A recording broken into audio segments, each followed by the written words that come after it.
Welcome to village cooking style. இன்னும் நம்ம சேனலை சப்ஸ்கிரைப் பண்ணாதவங்க சப்ஸ்கிரைப் பண்ணுங்கள். இன்றைக்கி நம்ம பார்க்க போகிற ரெசிபி சுவையான கத்திரிக்காய் முருங்கைக்காய் பொரியல். வாங்க அதுக்கு தேவையான பொருட்கள் என்னென்னு பார்க்கலாம்.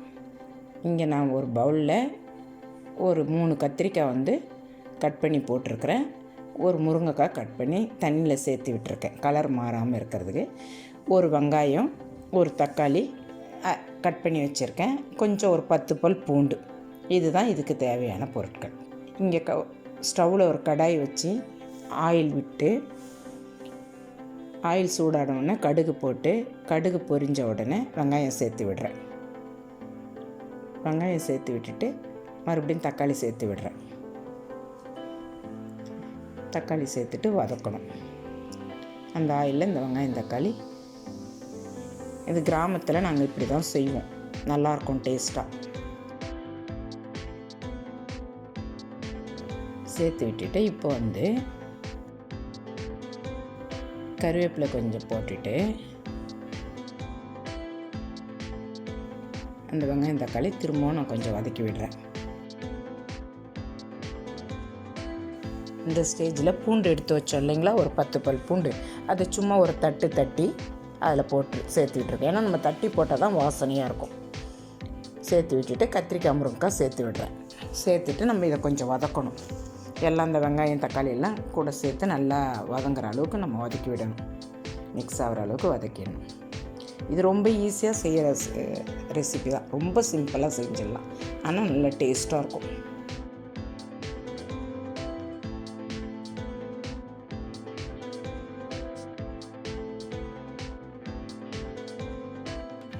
இந்த ஸ்டேஜில் உப்பு, கல் உப்பு சேர்த்து விட்டுட்டேன். தேவையான அளவு உப்பு அவங்கவுங்க தேவைக்கு ஏற்ற அளவுக்கு சேர்த்துக்கணும்.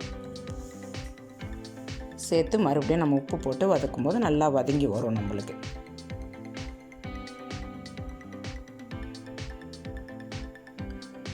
நல்லா வதக்கி விட்டு கொஞ்சம் மஞ்சத்தூள், 3/4 ஸ்பூன் அளவுக்கு நான் மிளகாத்தூள் சேர்த்து விட்டுருக்கேன். கொஞ்சம் மஞ்சத்தூளும் ஒரு 3/4 ஸ்பூன் அளவுக்கு மிளகாய்த்தூள் சேர்த்து திரும்ப வதக்கி விட்றேன். மிளகாய்த்தூள் சேர்த்து வதக்கினா நம்மளுக்கு கொஞ்சம் நல்ல டேஸ்ட்டாக இருக்கும்.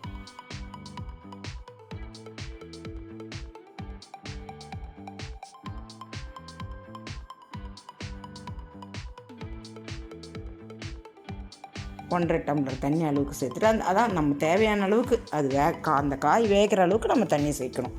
அது 1 டம்ளர் 1.5 டம்ளர்னு மெஷர்மெண்ட்டில். ஏன்னா ஒருத்தர் ஒவ்வொரு அளவுக்கு செய்வாங்க. தேவையான அது வேகிற அளவுக்கு நம்ம தண்ணி சேர்த்து விடணும். காரம் அவங்கவுங்க தேவைக்கு, உப்பும் அவங்கவுங்க தேவை அளவுக்கு சேர்த்துக்கணும்.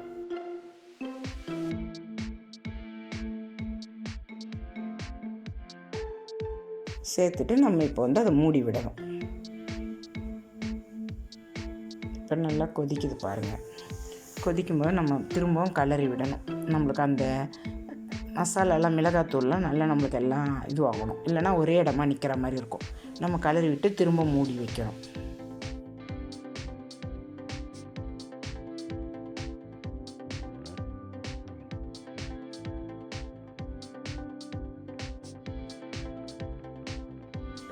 திரும்ப மூடி வச்சோம்னா நம்மளுக்கு மறுபடியும் கொதித்து அந்த காய்ங்க நல்லா வெந்து வரும். இப்போ நல்லா தண்ணி சுண்டி வந்திருக்கு பாருங்கள். தண்ணி சுண்டி காயும் வெந்திருக்கு பாருங்கள். நம்மளுக்கு கொஞ்சம் தொக்கா வேணும்னாலும் நம்ம இறக்கிக்கலாம். இல்லை இன்னும் கொஞ்சம் இந்த தண்ணி சுண்டுற வரைக்கும் வெயிட் பண்ணியும் நம்ம ஸ்டவ் ஆஃப் பண்ணிக்கலாம். எப்படி எடுத்துக்கிட்டாலும் நல்லா தான் இருக்கும்.